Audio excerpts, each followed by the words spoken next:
ইরানের সাথে সংঘাতে ইসরায়েলকে সহযোগিতা করেছিল সৌদি আরব। তেল আবিব ভিত্তিক সংবাদ মাধ্যম ইসরায়েল হাইওয়েম এক অনুসন্ধানী প্রতিবেদনে উঠে এসেছে বিস্ফোরক এমন তথ্য। বলা হচ্ছে, প্রকাশ্যে ইসরায়েলি হামলার নিন্দা জানালেও গোপনে প্রতিবেশী জর্ডান ও ইরাকে হেলিকপ্টার পাঠিয়ে তেহরানের ড্রোন ঠেকিয়েছে রিয়াদ।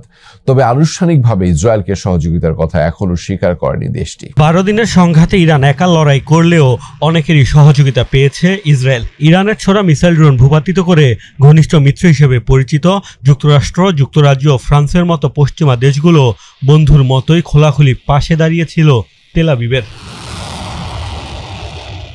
মুসলিম দেশ জর্ডানের বিরুদ্ধে রয়েছে ইরানের হামলা মাঝপথে ঠেকানোর অভিযোগ। তেহরানকে সরাসরি সহযোগিতা না করলেও সৌদি আরবকে অবশ্য শুরু থেকেই ইসরায়েলের বিরুদ্ধে কথা বলতে দেখা গেছে। কোনো উস্কানি ছাড়াই ইরানের ভূখণ্ডে ইসরায়েলি হামলার নিন্দা জানিয়েছিল রিয়াদ। সৌদি আরবের আকাশসীমা ব্যবহার করে ইরানে হামলা চালাতে দেয়া হবে না দিয়েছিল এমন বক্তব্য।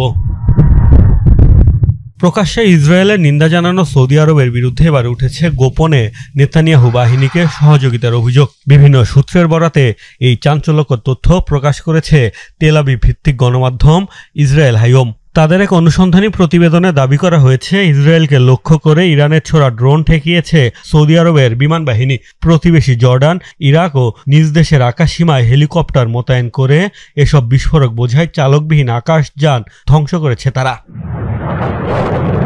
প্রতিবেদনে বলা হয়েছে, আঞ্চলিক আকাশসীমার নিরাপত্তা নিশ্চিতে ইসরায়েলকে সহযোগিতা করেছে সৌদি আরব। যদিও আনুষ্ঠানিকভাবে এখন পর্যন্ত ইরানের ড্রোন প্রতিহতের কথা স্বীকার করেনি দেশটির সরকার। মধ্যপ্রাচ্যের অন্যতম শক্তিশালী বিমান বাহিনী সৌদি আরবের। অবশ্য দেশটির কাছে থাকা fighter jet, air defence system সহ বেশিরভাগ সমরাস্ত্রই ইসরায়েলের সবচেয়ে কাছের বন্ধু যুক্তরাষ্ট্রের দেয়া। গাজায় 21 মাস ধরে বর্বরতা চললেও ইসরায়েল বিরোধী জোরালো অবস্থান নিতে ব্যর্থ হওয়ায় সমালোচনার মুখে পড়তে হচ্ছে সৌদিকে।